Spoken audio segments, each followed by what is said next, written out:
ഇന്ന് നമ്മൾ ഒരു വിൻ്റർ എക്സ്പെഡീഷൻ ട്രിപ്പുമായിട്ടാണ് വന്നേക്കുന്നത്. നമ്മുടെ വിൻ്റർ എക്സ്പെഡീഷൻ്റെ ഫസ്റ്റ് ഡേ ആണ്. അപ്പോൾ നമ്മൾ എങ്ങോട്ടാണ് പോകുന്നതെന്ന് വെച്ചാൽ നമ്മൾ യൂറോപ്പ് ട്രിപ്പാണ് ഇപ്പോൾ പ്ലാൻ ചെയ്തേക്കുന്നത്. മെയിനായിട്ട് നമ്മൾ എക്സ്പ്ലോർ ചെയ്യാൻ ഉദ്ദേശിക്കുന്നത് ഫ്രാൻസ്, സ്വിറ്റ്സർലൻഡ് ആണ് നമ്മുടെ മെയിൻ ഡെസ്റ്റിനേഷൻ എന്ന് പറയുന്നത്. പിന്നെ അതുകൂടാതെ നമ്മൾ ജർമ്മനി, ലക്സംബർഗ്, ബെൽജിയം ഈ സ്ഥലമൊക്കെയാണ് നമ്മുടെ ലിസ്റ്റിലുള്ളത്. ടോട്ടൽ ഒരു 5 കൺട്രീസ് അല്ലേ. 5 കൺട്രീസാണ് നമ്മൾ വിൻ്റർ എക്സ്പെഡീഷൻ്റെ പാർട്ടായിട്ട് നമ്മൾ ചെയ്യാൻ പോകുന്നത്. ഇനിയാണ് ഇമ്പോർട്ടൻ്റ് ആയിട്ടുള്ളൊരു കാര്യം, നമ്മൾ എന്തിലാണ് ഈ വിൻ്റർ എക്സ്പെഡീഷൻ ചെയ്യാൻ പോകുന്നത്. നമ്മൾ എന്ത് ട്രിപ്പാണ് പ്ലാൻ ചെയ്തേക്കുന്നത്? അതെ, ഞങ്ങൾ റോഡ് ട്രിപ്പാണ് പ്ലാൻ ചെയ്തേക്കുന്നത്.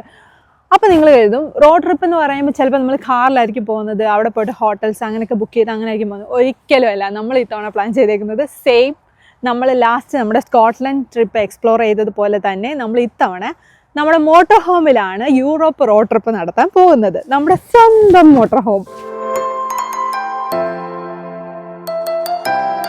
അതെ, നമ്മുടെ സ്വന്തം ജെസ്കോടെ നമ്മുടെ മോട്ടോർ ഹോമിലാണ് നമ്മൾ ഇന്ന് യൂറോപ്പ് ട്രിപ്പ് സ്റ്റാർട്ട് ചെയ്യാൻ പോകുന്നത്. അതിനു മുന്നേ നമ്മൾ പോകുന്ന വണ്ടി എങ്ങനെയാണെന്നൊന്ന് കാണണ്ടേ. കഴിഞ്ഞ വട്ടം നമ്മൾ സ്കോട്ട്ലൻഡ് ട്രിപ്പ് നടത്തിയ സമയത്ത് ഈ വണ്ടി ഫുള്ളൊന്ന് കാണിക്കാൻ പറ്റിയില്ല. ചില ആൾക്കാരൊക്കെ ചോദിച്ചിട്ടുണ്ടായിരുന്നു, നമ്മുടെ ഫ്രണ്ട്സൊക്കെയാണ് ചോദിച്ചിട്ടുണ്ടായിരുന്നു വണ്ടി എന്താണെന്ന് ഫുള്ള് കാണിക്കാൻ ചെയ്യുന്നത്. കാരണം നമ്മൾ ജസ്റ്റ് പോയ സ്ഥലങ്ങളൊക്കെയാണ് കാണിച്ചിരുന്നത്. അപ്പോൾ വണ്ടിയെക്കുറിച്ച് അറിയാൻ താല്പര്യമുള്ള കുറച്ച് ആൾക്കാരുണ്ട്. അപ്പോൾ അതുകൊണ്ട് നമ്മൾ വണ്ടി ഇന്നൊന്ന് എക്സ്പ്ലെയിൻ ചെയ്ത് കാണിക്കാം. വണ്ടിയുടെ ഫീച്ചേഴ്സ് എന്തൊക്കെയാണ്, ഇത് കൊണ്ടുപോയാൽ എന്തൊക്കെ ബെനിഫിറ്റാണ് നമുക്ക് ഉണ്ടാകുന്നത്, നമുക്ക് എത്രത്തോളം കൺവീനിയൻ്റ് ആണ്, അങ്ങനെയൊക്കെയുള്ള കാര്യങ്ങൾ ഇന്ന് കാണിക്കാമെന്ന് കരുതി. ഇതാണ് നമ്മുടെ വണ്ടിയുടെ ഒരു ഔട്ടർ പോർഷൻ എന്ന് പറയുന്നത്. ഈ പോയിന്റ് എന്ന് പറയുന്നത് ഗ്യാസ് ആണ്. ഇവിടെയാണ് നമ്മുടെ LPG ഗ്യാസ് സിലിണ്ടർ പ്ലേസ് ചെയ്തേക്കുന്നത്. നമ്മൾ എപ്പോൾ കുക്ക് ചെയ്യാൻ സ്റ്റാർട്ട് ചെയ്താലും അതിന് മുന്നേ നമ്മൾ ഗ്യാസ് സിലിണ്ടർ ഓൺ ആക്കണം. അതേപോലെ തന്നെ നമ്മൾ വൺസ് കുക്കിംഗ് കംപ്ലീറ്റ് ചെയ്ത് കഴിഞ്ഞാൽ ഈ ഗ്യാസ് സിലിണ്ടർ ഓഫ് ആക്കാനും മറക്കരുത്. ഇത് ഒരു ഇമ്പോർട്ടൻ്റ് ആയിട്ടുള്ള കാര്യമാണ്. പിന്നെ ഗ്യാസ് സിലിണ്ടർ റീഫിൽ ചെയ്യുന്നതിനെ കുറിച്ചൊന്നും പേടിക്കേണ്ട. നമ്മളിപ്പോൾ ഒരു 9 ഡേയ്സ് ട്രിപ്പാണ് പ്ലാൻ ചെയ്തേക്കുന്നത്. ഈ ഗ്യാസ് സിലിണ്ടർ ഇനഫാണ്. നമുക്ക് അത്യാവശ്യം നമ്മൾ നല്ല രീതിയിൽ കുക്ക് ചെയ്യാനാണ് പ്ലാൻ ചെയ്തേക്കുന്നത്. ഈ ഒരു സിലിണ്ടർ മതിയാവുമെന്ന് പറഞ്ഞു. നമ്മൾ ഓൾറെഡി അവിടെ അന്വേഷിച്ചായിരുന്നു. അപ്പോൾ ഈ ഒരു സിലിണ്ടർ ധാരാളമാണെന്ന് അവർ പറയുന്നത്. ഈ ഗ്യാസ് സിലിണ്ടർ എന്ന് പറയുന്നത് ഒരു 15 ലിറ്റർ വരുന്ന സിലിണ്ടറാവും. പിന്നെ നമുക്ക് ഈസി ആയിട്ട് ഈ ഒരു 9 ഡേയ്സ് ഓടിപ്പോക്കോളും, കുഴപ്പമൊന്നുമില്ല. പിന്നെ അടുത്തത് ഇതാണ് വണ്ടിയുടെ ഇലക്ട്രിക് ഹൂക്കപ്പ്. ഇതിൻ്റെ നമ്മുടെ വണ്ടിയുടെ സ്റ്റോറേജിൻ്റെ ഉള്ളിൽ തന്നെ ഇലക്ട്രിക് ഹൂക്കപ്പ് അവൈലബിൾ ആണ്. അപ്പോൾ അത് നമ്മളിവിടെ വെച്ച് കണക്ട് ചെയ്തിട്ട് നമ്മുടെ ക്യാമ്പ് സൈറ്റിലൊക്കെ പോകുമ്പോൾ നമ്മുടെ ഇലക്ട്രിക് ഹൂക്കപ്പ് വെച്ച് കണക്ട് ചെയ്തിട്ടാണ് വണ്ടിക്ക് ആവശ്യമായിട്ടുള്ള ഇലക്ട്രിസിറ്റി നമുക്ക് കിട്ടുന്നത്. ഫോർ എക്സാമ്പിൾ നമുക്ക് വണ്ടിയുടെ അകത്തെ ഹീറ്റിംഗ് സിസ്റ്റത്തിന് വേണ്ടിയിട്ടോ അല്ലെങ്കിൽ നമുക്ക് ഹീറ്റിംഗ് വാട്ടറൊക്കെ വേണമല്ലോ, അപ്പോൾ അതിനൊക്കെ വേണ്ടിയിട്ടും ലൈറ്റ്സ്, പിന്നെ നമുക്ക് എന്താ പറയുന്നത് പ്ലഗ്സ്, അഡാപ്റ്റേഴ്സ്, അത് തന്നെ നമുക്ക് ഫോണൊക്കെ ചാർജ് ചെയ്യാൻ ഫ്രണ്ട് പോർഷനിൽ നമുക്ക് അഡാപ്റ്റർ കുത്തി ചാർജ് ചെയ്യാൻ പറ്റും വണ്ടി ഡ്രൈവിങ്ങിലുള്ള സമയത്ത്. പക്ഷേ നമുക്ക് വേറെയും പ്ലഗ് പോയിൻറ്റ്സ് ഉണ്ട് വണ്ടിയുടെ അകത്ത്. പക്ഷെ അത് നമുക്ക് ഈ ഇലക്ട്രിക് ഹൂക്കപ്പ് കണക്ട് ചെയ്തെങ്കിൽ മാത്രമേ ചാർജ് ചെയ്യാൻ പറ്റുള്ളൂ. അതുമല്ല നമുക്കിപ്പോൾ എയർ ഫ്രയർ പോലുള്ള കാര്യങ്ങൾ, പിന്നെ ഗ്രില്ല്, എനിക്ക് തോന്നുന്നു ഗ്യാസ് ആണോ, ഗ്രില്ല് ഗ്യാസാണ്. അപ്പോൾ ഇങ്ങനെയുള്ള അത്യാവശ്യം വോൾട്ട് എടുക്കുന്ന രീതിയിലുള്ള എക്യുപ്മെൻറ്റ്സ്, നമുക്ക് ഡിവൈസസ് ഇത് പ്രവർത്തിക്കണമെന്നുണ്ടെങ്കിൽ നമ്മുടെ ഈ ഇലക്ട്രിക് ഹൂക്കപ്പ് നമ്മൾ കണക്ട് ചെയ്തെങ്കിൽ മാത്രമേ നമുക്ക് യൂസ് ചെയ്യാൻ പറ്റുള്ളൂ. അപ്പോൾ അതിനുള്ള ഒരു ഇലക്ട്രിക് ഹൂക്കപ്പാണിത്. ഇതാണ് വണ്ടിയുടെ സ്റ്റോറേജ് ഏരിയ. ഇവിടെ നമുക്ക് സാധനങ്ങളൊക്കെ കീപ്പ് ചെയ്യാൻ പറ്റും. ഇതാണ് നമ്മുടെ സ്റ്റോറേജ് സ്പേസ്. ഇതിനകത്ത് നമുക്ക് നമ്മുടെ ബാഗ്, കാര്യങ്ങൾ, നമ്മുടെ അഡീഷണൽ വേണ്ട സാധനങ്ങളെല്ലാം നമുക്ക് ഇവിടെ കീപ്പ് ചെയ്യാൻ പറ്റും. അകത്ത് നമുക്ക് ഇഷ്ടംപോലെ സ്പേസ് ഉണ്ട്. ഇനി നമുക്ക് വണ്ടിയുടെ ഇപ്പോഴത്തെ സൈഡ് എന്തൊക്കെയാണ് ഫീച്ചേഴ്സ് ഉള്ളതെന്ന് നോക്കാം. നമ്മൾ മുമ്പ് കാണിച്ച സ്റ്റോറേജ് ഉണ്ടല്ലോ, അതേപോലെ തന്നെ ആ സ്റ്റോറേജിൻ്റെ തന്നെ ഇപ്പോഴത്തെ സൈഡായത്. ഇവിടെ നമുക്ക് ഓപ്പൺ ചെയ്യാൻ പറ്റും. പിന്നെ ഇതാണ് മെയിനായിട്ടുള്ള സംഭവം. ഇത് ഞാൻ സ്കോട്ട്ലൻഡ് ട്രിപ്പിൽ കാണിച്ചിട്ടുണ്ടായിരുന്നു, അതുകൊണ്ട് ഞാൻ ഇപ്പോൾ ഇത് കാണിക്കുന്നില്ല.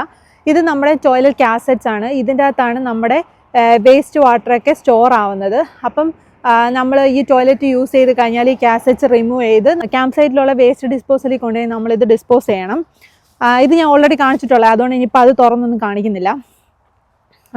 ഇത് ഫ്രഷ് വാട്ടർ പോയിൻ്റ് ആണ്. ഫ്രഷ് വാട്ടർ അതായത് നമുക്ക് ഇപ്പം അകത്ത് പാത്രം കഴുകാനും അങ്ങനെയൊക്കെ നമുക്ക് കുളിക്കാനൊക്കെ വേണമല്ലോ, അപ്പോൾ അതിന് വേണ്ടിയിട്ടുള്ള ഫ്രഷ് വാട്ടർ കണക്ട് ചെയ്യുന്ന ഹൂക്കപ്പാണിത്, ഫ്രഷ് വാട്ടർ ഹൂക്കപ്പ്. അതെ, ഇത് 100 ലിറ്റർ കപ്പാസിറ്റി ഉള്ള ഫ്രഷ് വാട്ടർ പോയിൻ്റ്. അത് താഴോട്ടേക്ക് ഈ ഗ്രേ വാട്ടർ റിമൂവ് ചെയ്ത് കളയാനുള്ള പമ്പാണ്. അതൊക്കെ അത് ജസ്റ്റ് വലിച്ചാൽ മതി, അത് പോന്നോളും. പിന്നെ നമ്മൾ ഈ ട്രിപ്പ് പോകാൻ വേണ്ടിയിട്ട് നമ്മൾ ഈ സ്വിറ്റ്സർലൻഡിലും ഇങ്ങനെയുള്ള അത്യാവശ്യം സ്നോയി ആയിട്ടുള്ള പ്ലേസിലാണ് പോകുന്നത് കൊണ്ട് നമുക്ക് വിൻ്റർ ടയറൊക്കെയാണ് പ്ലേസ് ചെയ്ത് തന്നേക്കുന്നത്. സോ അത് നമുക്ക് കുറച്ചും കൂടി വിൻ്റർ ടയറും ഉണ്ട്, സ്നോ ചെയിനും തന്നിട്ടുണ്ട്. അപ്പോൾ അത് നമുക്ക് കുറച്ചും കൂടി യൂസ്ഫുൾ ആവും ഇങ്ങനെയുള്ള റീജിയനിലോട്ട് ട്രാവൽ ചെയ്യുന്ന സമയത്ത്. ഇനി നമുക്ക് നമ്മുടെ വണ്ടിയുടെ അകത്തെ കാഴ്ചകൾ കാണാം എന്തൊക്കെയാണുള്ളത്. വണ്ടി ഡോർ തുറക്കുമ്പോൾ തന്നെ ഈ സൈഡ് നമുക്ക് വേസ്റ്റ് ഒക്കെ സ്റ്റോർ ചെയ്യാൻ വേണ്ടിയിട്ടുള്ള ചെറിയൊരു സ്പേസ് ഉണ്ട്. അവിടെ നമുക്ക് ഡസ്റ്റ്ബിൻസ് ഒക്കെ വെച്ചിട്ട് നമുക്ക് വേസ്റ്റ് സ്റ്റോർ ചെയ്യാം. ഇതാണ് ഈ വണ്ടിയുടെ മെയിൻ പോർഷൻ എന്ന് പറയുന്നത്. ഇതാണ് ഈ വണ്ടിയുടെ കൺട്രോൾ പാൻ. കൺട്രോൾ പാൻ എന്ന് വെച്ചാൽ നമ്മളിവിടെ എല്ലാ കാര്യവും നമ്മൾ കൺട്രോൾ ചെയ്യുന്ന ഇവിടെ, അതായത് ഹീറ്റിംഗ് ആണെങ്കിലും ഹോട്ട് വാട്ടർ ആണെങ്കിലും പിന്നെ സ്വിച്ചസ് ഇതെല്ലാം നമ്മളിവിടെ. ഇപ്പം ഈ വണ്ടിയുടെ ഇൻറ്റീരിയർ ലൈറ്റ്സ് നമുക്ക് ഓൺ ആക്കണമെങ്കിൽ ഇവിടെ ഇതാക്കിയിട്ട് അതെ ലൈറ്റ്സ് ഓണായി. അപ്പോൾ ആ രീതിയിൽ അത് നമുക്ക് അത് ഓഫാക്കാം. ഇനി വാട്ടർ പമ്പ് ആണെങ്കിൽ നമുക്ക് വേണ്ടതെന്ന് വെച്ചാൽ ഈ വാട്ടർ പമ്പിൽ ക്ലിക്ക് ചെയ്ത് കഴിഞ്ഞാൽ നമുക്ക് ഈ വണ്ടിയിൽ ഫുള്ള്, അതായത് നമുക്ക് പൈപ്പിലൊക്കെ വെള്ളം നമുക്ക് പിടിക്കണമെന്നുണ്ടെങ്കിൽ അതായത് പൈപ്പിൽ നിന്ന് നമുക്ക് വെള്ളം കിട്ടണമെന്നുണ്ടെങ്കിൽ ഈ വാട്ടർ പമ്പ് നമ്മൾ ഓൺ ആക്കണം. എങ്കിൽ മാത്രമേ നമുക്ക് വെള്ളമൊക്കെ കിട്ടുള്ളൂ. ഇവിടെ ഇപ്പോൾ നോട്ടിഫിക്കേഷൻ ഉണ്ട്. ഈ നോട്ടിഫിക്കേഷനിൽ ക്ലിക്ക് ചെയ്ത് കഴിഞ്ഞാൽ നമുക്ക് എന്തെങ്കിലും ഓഫാക്കാൻ മറന്നോ അല്ലെങ്കിൽ എന്തെങ്കിലും ഇപ്പോൾ സ്റ്റിൽ ഓൺ ആണോ അങ്ങനെയുള്ള കാര്യങ്ങളൊക്കെ നമുക്ക് ഈ നോട്ടിഫിക്കേഷനിൽ ഇങ്ങനെ നമുക്ക് എപ്പോഴും കാണാൻ പറ്റും. അപ്പോൾ ഇനി നമുക്ക് വണ്ടിയുടെ ലൈറ്റ്സ് ഓൺ ആക്കിയിട്ട് നമുക്ക് അകത്തെ കാഴ്ചകൾ കാണാം. അപ്പോൾ വണ്ടിയുടെ അകത്തേക്ക് വന്നു കഴിഞ്ഞാൽ നമുക്ക് ആദ്യം പറയേണ്ട ഒരു കാര്യം എന്ന് പറയുന്നത് നമ്മുടെ ഡ്രൈവിംഗ് സീറ്റാണ്. ഡ്രൈവിംഗ് സീറ്റ് എന്ന് പറയുന്നത് അത്യാവശ്യം നല്ല ലെഗ് സ്പേസും കാര്യങ്ങളൊക്കെ ഉള്ള, ഇപ്പോൾ ഡ്രൈവറിനാണെങ്കിലും കോ ഡ്രൈവറിനാണെങ്കിലും നല്ല ലെഗ് സ്പേസും കാര്യങ്ങളൊക്കെ ഉള്ള ഡ്രൈവിംഗ് സീറ്റാണ്. പിന്നെ ഈ വണ്ടിയുടെ ഇതിനെക്കുറിച്ച് എന്താ പറയാനുള്ളത്? വണ്ടി ഓട്ടോമാറ്റിക് ആണ്, വണ്ടി അത് നൈസ് വണ്ടിയാണ്, കുഴപ്പമൊന്നുമില്ല. നമുക്ക് അങ്ങനെ വണ്ടി ഡ്രൈവ് ചെയ്യുമ്പം ഒരു പ്രശ്നമില്ല. അതുകൊണ്ടിട്ടാണ് ഈ യൂറോപ്പ് ട്രിപ്പിൽ ഞാൻ ഒറ്റയ്ക്ക് ഡ്രൈവ് ചെയ്യാമെന്ന് ഞാൻ എഗ്രി ചെയ്തേക്കുന്നത്. എനിക്ക് അത്ര കോൺഫിഡൻസ് ഉണ്ടായിരുന്നുണ്ട്. ഈ വണ്ടി നമ്മൾ ഒരു തവണ സ്കോട്ട്ലൻഡിൽ നമ്മൾ എക്സ്പ്ലോർ ചെയ്തിട്ടുണ്ട്. അപ്പോൾ പിന്നെ വണ്ടി അത്യാവശ്യം നമുക്ക് മാനേജബിൾ ആണ്. സോ അതുകൊണ്ടാണ് നമ്മൾ യൂറോപ്പ് ട്രിപ്പ് ഇത് പ്ലാൻ ചെയ്തത്. പിന്നെ ഇഷ്ടംപോലെ സ്റ്റോറേജ് ഏരിയ ഉണ്ട്. ഇതൊക്കെ എന്ന് പറയുന്നത് നമുക്ക് ഓരോരോ സാധനങ്ങളൊക്കെ നമുക്കിവിടെ ഇങ്ങനെ സൂക്ഷിക്കാൻ പറ്റും. ഇഷ്ടംപോലെ സ്റ്റോറേജ് ഏരിയ ഉണ്ട്. ഇപ്പോൾ 9 days ഒക്കെ ട്രിപ്പ് പോകാമെന്നുണ്ടെങ്കിൽ നമുക്ക് ഈ സ്റ്റോറേജ് സ്പേസ് ഒക്കെ യൂസ് ചെയ്യാൻ പറ്റും. ഇവിടെയും അത്യാവശ്യം നല്ല സ്പേസ് ഉണ്ട്. ഈ ഒരു ഭാഗത്തൊക്കെ ഇതെല്ലാം ഫുള്ള് സ്റ്റോറേജ് ആണ്. ഇഷ്ടംപോലെ സ്റ്റോറേജ് ഉണ്ട്. നമുക്ക് ഇങ്ങനെയുള്ള ലോങ് ട്രിപ്പൊക്കെ പോകാമെന്നുണ്ടെങ്കിൽ നമുക്ക് അത്യാവശ്യം സാധനങ്ങളൊക്കെ നന്നായിട്ട് നമുക്ക് കീപ്പ് ചെയ്യാൻ പറ്റും. പിന്നെ ഈ കാണുന്നതെന്ന് വെച്ചാൽ ഒരു ഡൈനിങ് സ്പേസ് ആണ്. ഇത് നമുക്ക് ഡൈനിങ് സ്പേസ് ആയിട്ട് യൂസ് ചെയ്യാം, പ്ലസ് നമുക്കൊരു ബെഡായിട്ട് യൂസ് ചെയ്യാം. ഒരു സിംഗിൾ ബെഡാണ്. പക്ഷേ എനിക്ക് തോന്നുന്നു ഞങ്ങൾ രണ്ടുപേര് ഗേൾസ് ബാക്കിൽ ഇരുന്നിട്ടുണ്ടായിരുന്നു. സോ നമുക്കത് യൂസ് ചെയ്യാൻ പറ്റും ഈസി ആയിട്ട്. ഇത് നമുക്കിങ്ങനെ അഡ്ജസ്റ്റ് ചെയ്യാൻ പറ്റും. ഈ ടേബിൾ അഡ്ജസ്റ്റ് ചെയ്ത് കഴിഞ്ഞാൽ ഇതിങ്ങനെ ബെഡ് പോലെ ആവും. അപ്പോൾ നമുക്കങ്ങനെ ബെഡായിട്ട് യൂസ് ചെയ്യാം. ഇതാണ് ഫ്രിഡ്ജ് എന്ന് പറയുന്നത് ചെറിയൊരു മിനി ഫ്രിഡ്ജാണ്, പക്ഷേ അത്യാവശ്യം സ്പേസ് ഉണ്ട്. നമുക്കിതിപ്പം ഈ 9 days ട്രിപ്പൊക്കെ പോകുമ്പം അത്യാവശ്യം സാധനം വെക്കാനുള്ളതുണ്ടെന്നാണ് ഞങ്ങളുടെ വിശ്വാസം. അറിയില്ല, കാരണം നമ്മളിപ്പോൾ തന്നെ ഒരുപാട് സാധനം വാങ്ങിച്ചിട്ടുണ്ട്. പിന്നെ തൊട്ടിപ്പുറത്തുള്ളത് ഗ്രില്ല് ഏരിയ ആണ്. നമുക്ക് എന്തെങ്കിലും ഗ്രില്ല് ചെയ്യാനുണ്ടെങ്കിൽ ഗ്രില്ല് ചെയ്യാം. പക്ഷെ നമ്മൾ എയർ ഫ്രയർ കൊണ്ടുപോകാനാണ് പ്ലാൻ ചെയ്തേക്കുന്നത്. സോ നമ്മൾ ഗ്രില്ല് യൂസ് ചെയ്യുന്നില്ല, കാരണം നമ്മൾ കഴിഞ്ഞ സ്കോട്ട്ലൻഡ് ട്രിപ്പിൽ കുറച്ച് സ്ട്രഗിൾ ചെയ്തായിരുന്നു. സോ നമ്മൾ ഇത്തവണ ഗ്രില്ല് യൂസ് ചെയ്യുന്നില്ല. ഇവിടെയും ഇതേപോലെ ഒരു സ്പേസ് ഉണ്ട്. അപ്പം നമുക്ക് പ്ലേറ്റും പ്രൊവൈഡ് ചെയ്യുന്നുണ്ട്. അതെ, നമുക്ക് സാധനങ്ങളൊന്നും എടുത്തില്ലെങ്കിലും കുഴപ്പമില്ല. അവർ അത്യാവശ്യം വേണ്ടുന്ന എല്ലാ സാധനങ്ങളും തന്നിട്ടുണ്ട്. ഇതിലൊക്കെ നോക്കിക്കഴിഞ്ഞാൽ കട്ട്ലറീസ് എല്ലാം അവൈലബിൾ. ചായയൊക്കെ വെക്കാനുള്ള പാനും എല്ലാം ഉണ്ട്. സിസേഴ്സ് സഹിതമാണ് അവർ നമുക്ക് തന്നേക്കുന്നത്. അതുകൊണ്ട് നമുക്കിനിയിപ്പോൾ ഒന്നും എടുത്തില്ലേലും കുഴപ്പമില്ല, എല്ലാ സാധനവും ഇതിൻ്റെ അകത്തുണ്ട്.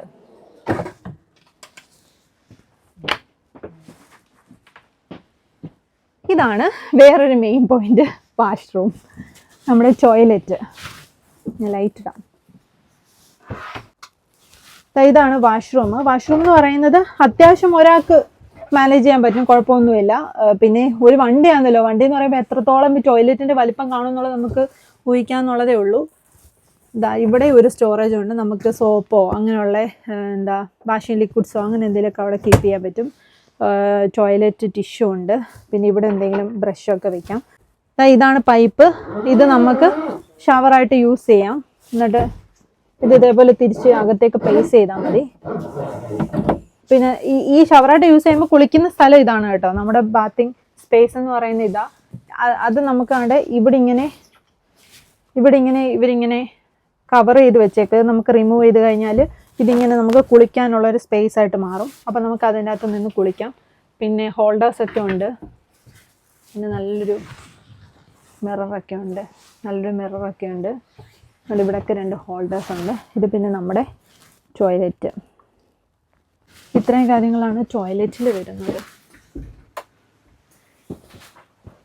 അത്യാവശ്യം നമുക്ക് മാനേജ് ചെയ്യാന്നുള്ളതേ ഉള്ളൂ. ഇനി ഇതൊരു മെയിൻ ബെഡിങ് ഏരിയ ആയിട്ട് വരും. ഇതൊരു മെയിൻ സ്പേസ് ആണ്. ഇത് നമുക്ക് ലോഞ്ച് ആയിട്ട് യൂസ് ചെയ്യാൻ പറ്റും. നമുക്കിപ്പം ക്യാമ്പ് സൈറ്റിലൊക്കെ പോകുന്ന സമയത്ത് നമുക്ക് ഫ്രീ ടൈം ഒക്കെ നമുക്ക് ഇന്ന് കാര്യം പറയാനും എൻജോയ് ചെയ്യാനും ഒക്കെ നമുക്ക് ഇതൊരു ലോഞ്ച് ആയിട്ട് യൂസ് ചെയ്യാൻ പറ്റും. അതുകൂടാതെ ഇതിൻ്റെ അടിയിൽ അഡ്ജസ്റ്റ് ചെയ്യാൻ ഒരു ചെറിയൊരു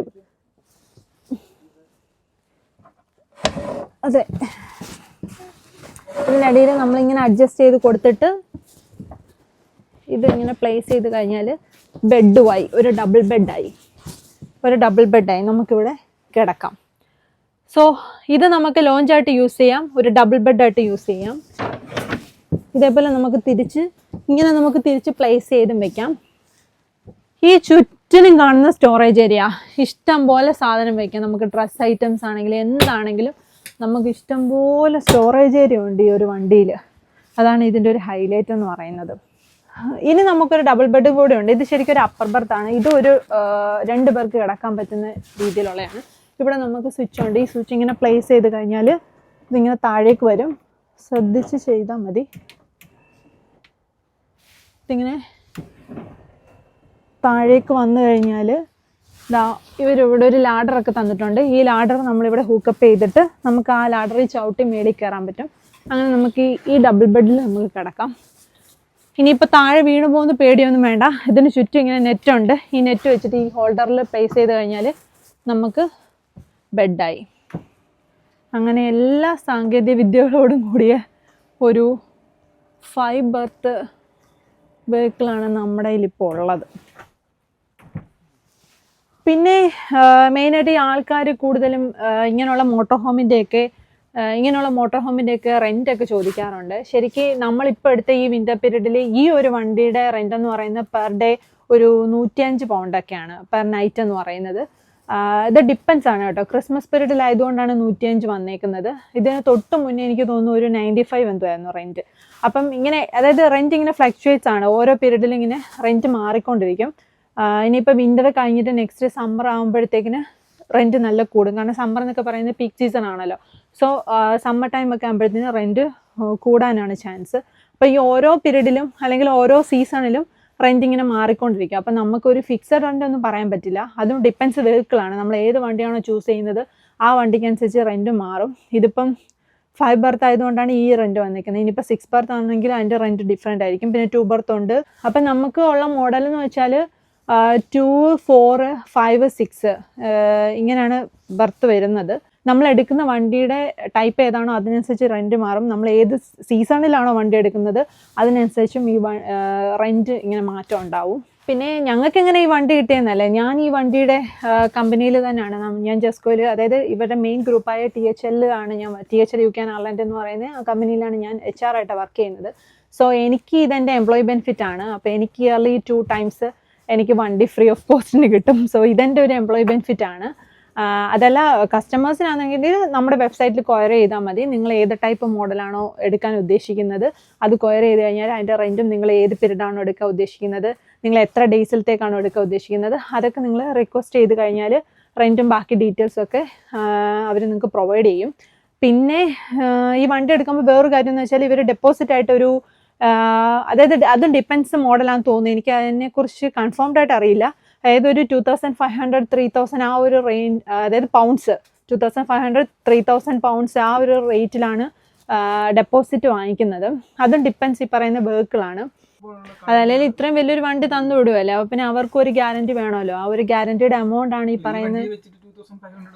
ഭയങ്കര കുറവാണ്. അതെ.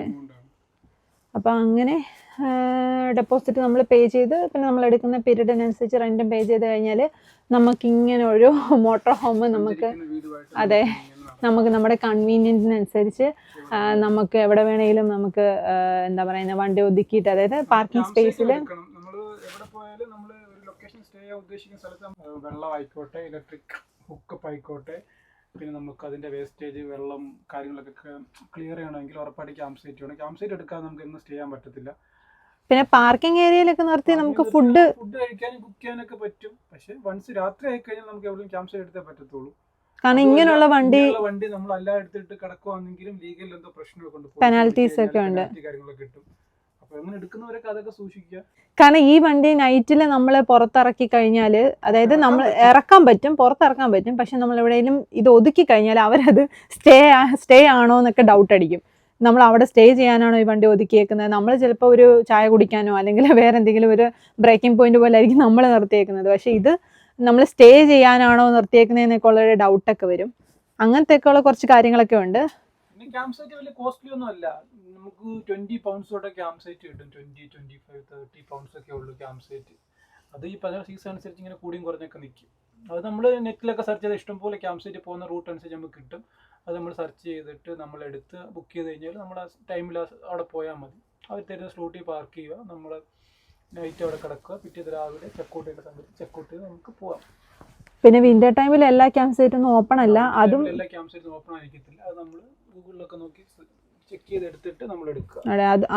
നമ്മളിപ്പം പോകുന്ന റൂട്ടിലൊക്കെ നമ്മളെല്ലാം ഒന്ന് ബുക്ക് ചെയ്തിട്ടൊന്നും ഇല്ല. നമ്മളിപ്പോൾ എല്ലാ ക്യാമ്പ് സൈറ്റും നമ്മളിപ്പോൾ 8-9 ദിവസം പോകുന്നുണ്ട്. അപ്പം നമ്മൾ വൺസ് ഇങ്ങനെ പോകുമ്പോൾ നമുക്ക് എവിടെയൊക്കെ എന്തെങ്കിലും പണി കിട്ടും, എവിടെയൊക്കെ സ്ട്രഗിൾ ചെയ്യും നമുക്ക് അറിയത്തില്ല. അതുകൊണ്ട് നമ്മൾ എല്ലാ ക്യാമ്പ് സൈറ്റും ബുക്ക് ചെയ്ത് കഴിഞ്ഞാൽ പ്രോപ്പറായിട്ട് എമൗണ്ട് ഒന്ന് റീഫണ്ട് നമുക്ക് ക്യാൻസൽ ചെയ്യേണ്ട അവസ്ഥയിൽ നമുക്ക് റീഫണ്ട് കിട്ടുമെന്ന് അറിയാത്തത് കൊണ്ട് നമ്മളെല്ലാം ബുക്ക് ചെയ്തിട്ടില്ല. അപ്പോൾ നമ്മൾ 2 to 3 days മാത്രമേ ബുക്ക് ചെയ്തിട്ടുള്ളൂ. പിന്നെ നമ്മൾ പോകെ ഓരോ ദിവസം മുമ്പോട്ട് ബുക്ക് ചെയ്യാൻ നമ്മുടെ ലൊക്കേഷൻ ഫൈൻഡ് ചെയ്തിട്ട് പോകുന്ന റൂട്ട് അനുസരിച്ച് ആക്കാനാണ് ഇരിക്കുന്നത്. അപ്പൊ നമ്മൾ സേഫ് ആയിട്ട് പോയിട്ട് വരുമെന്ന് വിചാരിക്കുന്നു, വേറെ പ്രശ്നമൊന്നും ഇല്ലാതെ. അതെ, ഇതാണ് നമ്മുടെ വണ്ടിയുടെ ഒരു ഓവറോൾ വ്യൂ എന്ന് പറയുന്നത്.